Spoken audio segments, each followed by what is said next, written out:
Hello friends, இன்றைக்கி நாம் நம்மளோட சேனலில் என்ன வீடியோ பார்க்க போகிறோம் அப்படின்னா, கண்டிப்பாக டிஎன்பிஎஸ்சியில் எக்ஸ்பெக்ட் பண்ணக்கூடிய ஒரு கொஷின் தான் பார்க்க போகிறோம். அதாவது பிஹெச் மதிப்பு, அது அது அந்த அளவில் உள்ள பொருட்களோட லிஸ்ட்டை தான் நம்ம பார்க்க போகிறோம்.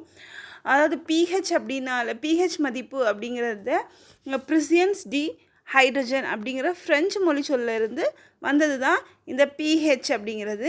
இதோட பொருள் என்ன அப்படின்னா, ஹைட்ரஜனோட வலிமை, அந்த பொருளில் இருக்கக்கூடிய ஹைட்ரோனியம் அயனிகளோட வலிமையை தான் சொல்லுது இந்த பிஹெச் அப்படிங்கிறது.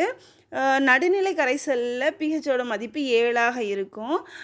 7ஓட குறைவாக இருந்துச்சுன்னா அமில கரைசல், 7ஐ விட அதிகமாக இருந்துச்சு அப்படின்னா அது கார கரைசல்.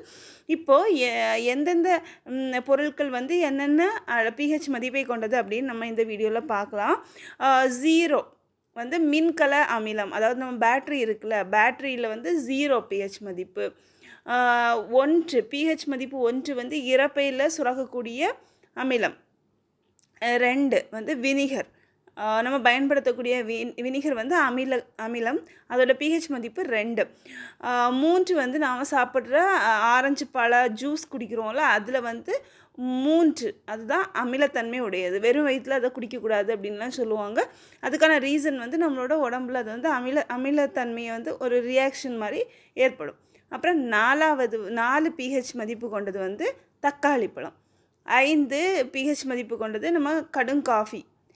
6 பிஹெச் மதிப்பு கொண்டது சிறுநீர். 7 நடுநிலைத்தன்மை கொண்டது நீர், சுத்தமான நீர் 7.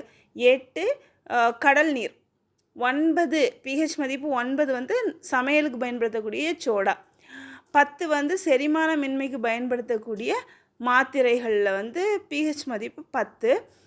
அப்புறம் பிஹெச் மதிப்பு 11 அமோனியம் கரைசல். 12 சோப்பு நீர். 13 சாய நீக்கி. 14 அடைப்பு நீக்கி. ஓகே ஃப்ரெண்ட்ஸ், இந்த வீடியோ உங்களுக்கு ரொம்ப யூஸ்ஃபுல்லாக இருக்கும்னு நினைக்கிறேன். ஸோ இதே மாதிரி ரொம்ப யூஸ்ஃபுல்லான, கண்டிப்பாக எக்ஸ்பெக்ட் பண்ணக்கூடிய கொஸ்டினோட நான் நெக்ஸ்ட் வீடியோவில் உங்களை சந்திக்கிறது வரைக்கும் டாடா பை பை. நம்ம சேனலை சப்ஸ்கிரைப் பண்ணாதவங்க கண்டிப்பாக நம்ம சேனலை சப்ஸ்கிரைப் பண்ணிக்கோங்க. உங்களோட ஃப்ரெண்ட்ஸ் யாரெல்லாம் இருக்காங்களோ அவங்களுக்குலாம் இந்த வீடியோவை ஷேர் பண்ணுங்கள் ஃப்ரெண்ட்ஸ்.